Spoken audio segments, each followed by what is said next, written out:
பாஜகவினுடைய தமிழக தலைமையகமான கமலாலயத்தில் தற்போதைய மாநில தலைவராக உள்ள அண்ணாமலையினுடைய பெயர் பதிவில் பலகையின் மீது கருப்பு கோடு போட்டு அளிக்கப்பட்டிருக்கிறது. தலைவர் ரேஸில் தான் இல்லை என்று செய்தியாளர் சந்திப்பிலேயே திட்டவட்டமாக கூறியிருந்தார் தற்போதைய தலைவர் அண்ணாமலை.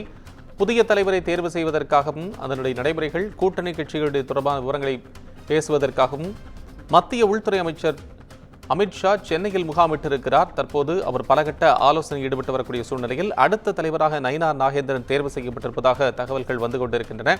இந்த சூழ்நிலையில் தற்போதைய தலைவராக இருக்கக்கூடிய அண்ணாமலையினுடைய பெயர் பலகை, அவரது அறைக்கு வெளியே வைக்கப்பட்டிருக்கக்கூடிய பெயர் பலகையில் கருப்பு கோடு போட்டு அழிக்கப்பட்டிருக்கிறது என்பதுதான் தற்போதைய செய்தியாக பார்க்கின்றோம்.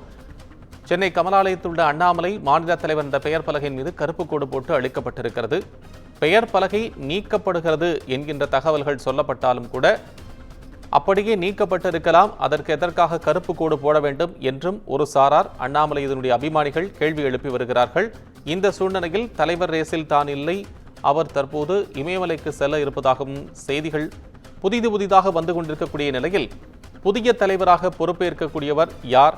நயினார் நாகேந்திரன் அந்த இடத்தில் இருக்கிறார் என்று சொல்லப்பட்டிருக்கிறது. அதிகாரப்பூர்வ அறிவிப்புகள் எப்போது வெளியாகும் என்று பலரும் எதிர்பார்த்து கொண்டிருக்கக்கூடிய நிலையில் சட்டமன்ற பேச்சுவார்த்தை, சட்டமன்றத்துடைய கூட்டணி, தேர்தலுக்கான கூட்டணி உள்ளிட்ட பல்வேறு விவகாரங்கள் தொடர்பாக பாஜகவுடைய மாநில தலைவர் மிக முக்கிய பொறுப்பு வகிக்கக்கூடிய நிலையில் மாநிலத்திற்கும் மத்தியில் இருக்கக்கூடியவர்களுக்கும் ஒரு இணைப்பு பாலமாகவும் அவர் செயல்பட வேண்டிய நிலையில் இருக்கக்கூடிய நிலையில் அண்ணாமலை தற்போதைய பாஜக தலைவராக இருந்து கொள்கிறார், மாநிலத்தினுடைய தலைவராக இருந்து வருகிறார். அவரது பெயர் பலகை நீக்கப்படவில்லை என்றாலும் கூட அதில் கருப்பு கோடு இட்டு அளிக்கப்பட்டிருக்கிறது.